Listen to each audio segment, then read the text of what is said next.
one of the 40 most influential architects of the region in 2015, 16 and 17 by the Middle East Architects magazine. Many of his designs have won awards and nominations such as the new Garhab Bridge in Dubai, Al Nadi Tower and the artwork in the lobby of Yas Viceroy in Abu Dhabi. Andre is a member of the Swiss Society of Engineers and Architects and a member of the advisory board of MENA Design. He holds a master's in architecture from Swiss Federal Institute of Technology and an MBA from London Business School.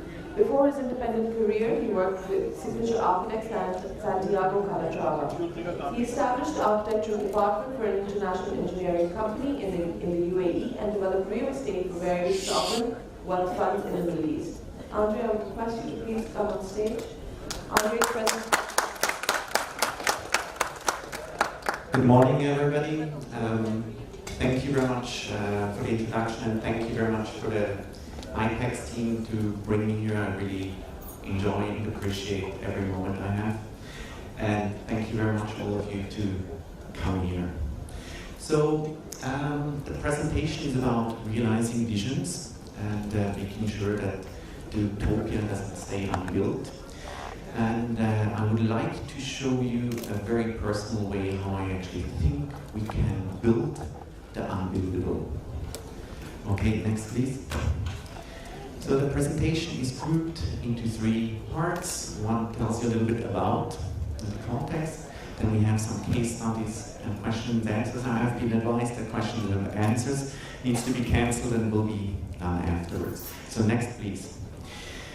So, what I actually believe is we work always in architecture, okay? That's the field of architecture, but every single one of us has a personality that reaches out of the architecture. And I believe that the feasible path to realize architecture is to think out of the box of architecture and reach into the areas where you have also credibility. So, when I show it in my case, yes, I'm Swiss, so I can refer to the entire Swiss community. Yes, I have studied architecture, but every other architect is also in the same pool as you. So I have studied also something else, and I can actually reach into the alumni section of the other pool where I have studied. Also, when I have worked, everybody of you has a certain work path or connections. Each work path I've done, or each step, I looked at architecture from a different corner and from a different perspective. And I think that finding a way to realize something might be just changing the objective and looking at the architecture in a different way. So, before we step into the first case study, and that actually has something to do with the images on the left. So I came to the Middle East 16 years back, and I thought one way of actually analyzing the culture of the Middle East to find a way through patterns. And being an architect, obviously I thought just 2-dimensional is not enough, it needs to go into space, and I looked at certain ways to develop a contemporary way of a Middle Eastern pattern, and that was all 3 images you've seen on the right-hand side were that way. So please to the next. So the first case study, the client is a cultural institution. It was an artwork, was meant to be there, a viewing platform, and it was meant to be a commemoration of the 50th anniversary. It should be a cultural design, and it should connect the city with the cultural institution. The project is in Abu Dhabi. Next, please. That's how it looks. It's called Al Nadi Tower. And remember, I showed you the artworks where I said, so how do you find a contemporary way to look into the Middle Eastern culture? And I used the word patterns. So exactly the same thing we have done here. So you see Al Nadi Tower and you see those fine black lines. Imagine these lines showing you elements, and the elements are tiles. Yeah? three-dimensional tiles. In the Middle East, you have 3 different technologies to actually build up a pattern. One is to tiles, and through rotation of the tiles, you create larger formations, and by doing so, you actually create the pattern that's often used actually in the Kufi script. So we have here one tile, yes, that goes around, and just by rotating this one tile in all 3 axes, you actually generate the shape of the tower. On top of that pattern, there's a second typology of pattern applied, that is usually the lines that go around in space, give formation of stars and similar arrangements. They usually break an imaginary mirroring lines, and that we have done as well. We have applied it on our 3-dimensional tile with a slight dislocation and regarded depending how far off we are from the center line. And we had to make sure, and that's a very interesting thing actually with patterns, that regardless how we turn the tile, the 3-dimensional tile, the pattern on top of the tile is actually matching and reassembling to the complete pattern. Okay? So that's one way. Yeah, go ahead. So that's a different perspective of the tower as well, how you can see it. If you go for the next one, please. You see how it looks like by night. All of a sudden, it becomes actually a lantern, it becomes a beacon, it's actually a lighthouse that connects the institution towards the city. In the back, you have the city of Abu Dhabi. And the light becomes almost something, how shall I, materialized, something mystic. Next, please. So that's a little bit the technology behind. So here you see the different patterns and how you actually rotate them. Here you see how it's being made, that's actually the shell. And here you have the industrial robot that actually carved the shape out of the negative shape. Here's how we assembled it in parts, and then we brought it in by a huge crane. Next, please. So, yes, we had an architectural brief, but quite often it's not enough to do just the architectural brief. Usually your project ends because it's like too costly, or it's not finished in time, or you don't have the trust. In this project, the real key factors were not what you see on the left, but actually what you see on the right. We had to have a monument that goes beyond the site. That's something the client wanted, but he didn't really state it. It was really built on the trust that we could deliver something culturally important. And then ultimately we set up a design and build contract, which actually failed in this case. But that's how we got the project. Once you have the project, it's not so important how it continues. To give a cost guarantee, because they were not were a cultural institution, they had certain limitations on the financial side. So we could give them the cost guarantee. And then we actually gave them also a time guarantee on the delivery. Yeah? Next, please. Second case. So here it's different. We had a landowner, an investor. He wanted to have an all-inclusive 4-star hotel. And an architectural brief was to create, similar like we have seen in Macau, a secluded, all-inclusive city where you wouldn't need to leave the place. Yeah? It needed to be a very efficient structure, out of investment reasons. It needed to have a shopping arcade for the city or the town that would just be near proximity. And the layout should be such that you could sell off-plan. This reason is very particular, and you needed to be flexible to do that. Reason for that is because when you can sell off-plan, you can finance your entire development. Okay? So the architectural unbuilt dream came out like, next, yes, like that. Usually renderings, they show the project in a dreamy environment, and they are not showing the buildings next to the building you're actually planning. this is not the case here, but it is actually not the case here because we are really outside town. The town is about 2 kilometers away, and we have received a pristine coastal part. You see now the other side. On the ground floor, you see actually the shopping arcade that goes out towards the sea. On top, you have parking lots because we didn't go into the ground; that would add cost. Then you have the podium, which is kept free for the different activities you would have in an all-inclusive home. And on top, you would have the hotel rooms, and you would have the apartments that could be sold. One further, please. So it was actually my Art Deco was the theme that we had to have. Yes, go ahead, please. And the conclusion here was actually, again, a different one. What we have done, again, we have brought in a contractor on board. All of a sudden, we had a cost guarantee. Yeah, that's very, very important for an investor.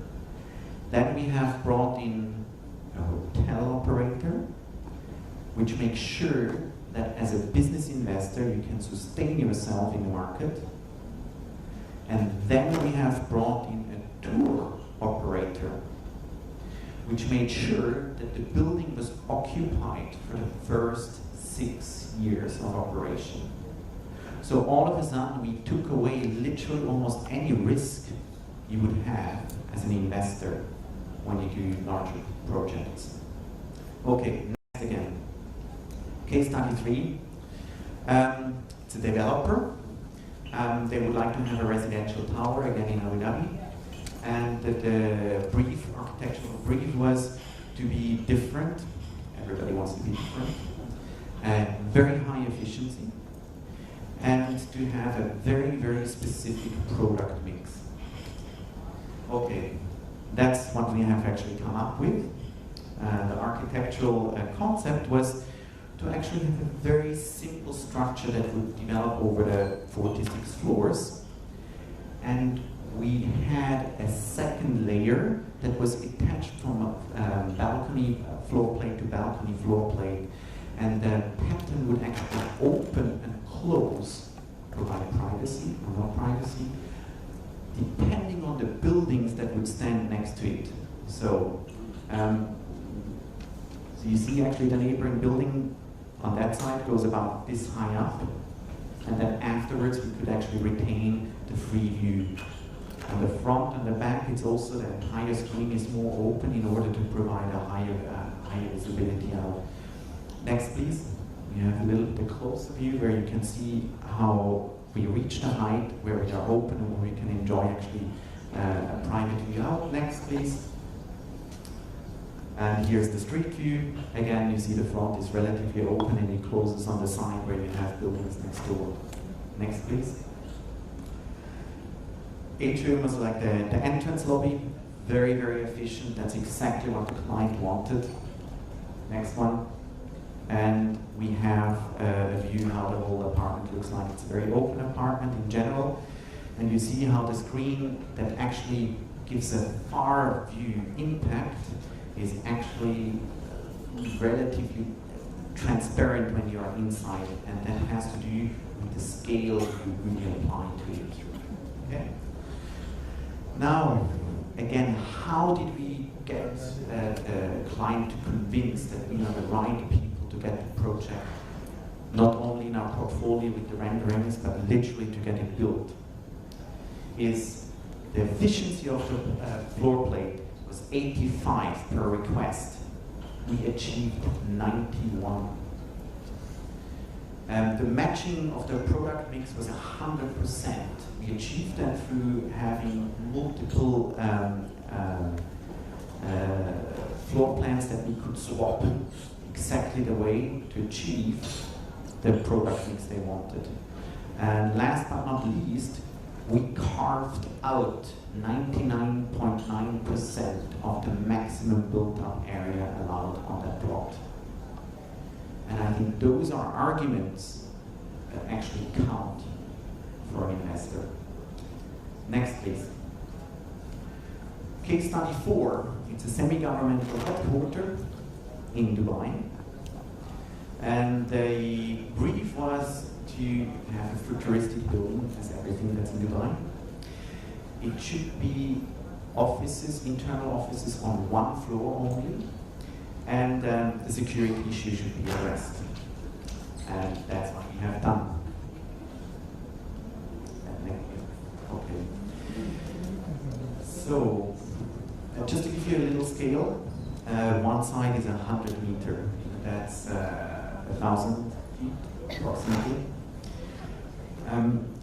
Podium is raised by half a floor. There are 2 stories car park.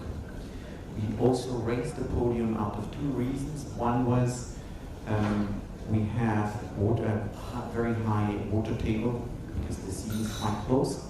And the other one is because we created a park, a public park. Remember, it's a government entity. They wanted to give back to the community.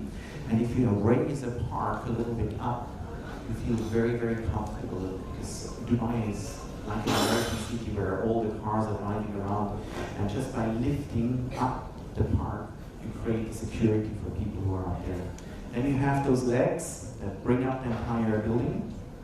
And then you have 2 floors of offices. So on the lower floor, you have all the internal offices of the company, and on the higher floor, you have in one floor, you have meeting rooms for public people to address. One, you have the restaurant, the museum, and on one, you have additional facilities needed for a company, and one is actually a roof garden. I would like to mention something about the legs. You can go to the next one. So here we are actually on the podium level. That's the park.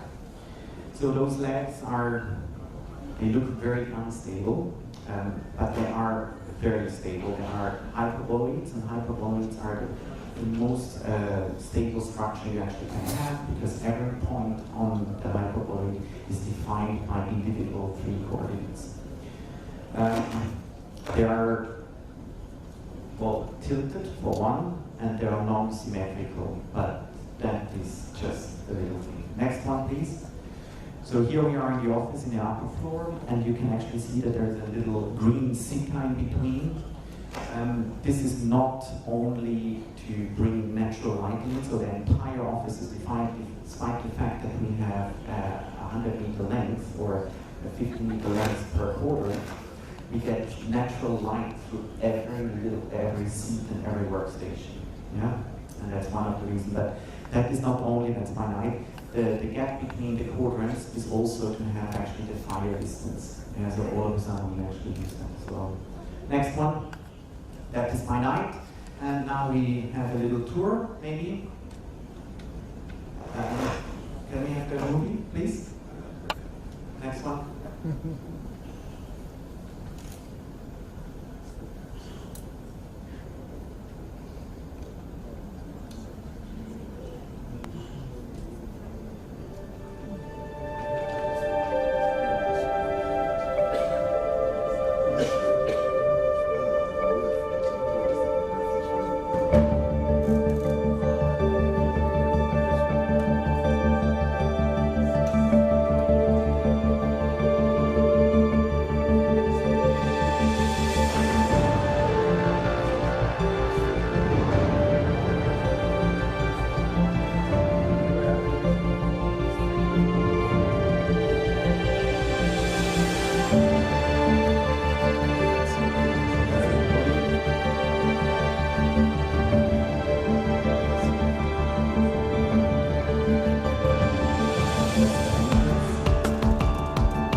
and do everything by myself.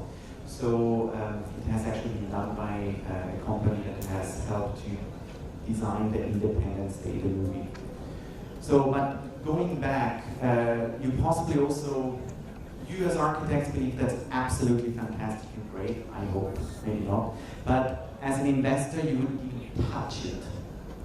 And this is basically our journey, how it has worked through. It was actually a political ordeal we had to go through. And so basically each level, we needed to work and reconvince again that we actually could do the project. So by doing our design or delivering our design, we had design credibility. We then actually brought in a global consultant, which is IAP. They have done the calculations for Sydney Opera House and the Bird's Nest of Beijing. And they actually, that's 5 seconds or 5 minutes? I'm almost done, it's the last slide. So we brought them on board. You can take your time, you can take it. We brought them on board. They actually calculated the legs, yeah? And they verified that even with our dimensions, the entire building would be feasible and buildable. Now, that's from a client perspective, but it's also from our perspective, it was very interesting to work with them. So they have about 10,000 employees globally. That's about 1,000 times more than we have. So they also could provide the entire financial guarantee to the client. They were already pre-qualified by the client, and that would make it much, much easier and trustworthy to get actually a contractual engagement with the client. It would have looked, or it looks then, that we are part of the steering committee, but the contract is between IAP and the client, and we would just be in the steering committee and then sub-consultant. The next thing we have actually done is also we engaged a contractor that we also could get a binding cost from somebody, and also methodology of construction. Yeah? So this was all of a sudden very, very important, because then the client could say, okay, if I grab that contractor, I get this building to that price. And there, we had actually with all the players together, we had the trust that we actually could deliver. Okay? So, next. And no questions and answers, I've been told. So next. Thank you very much.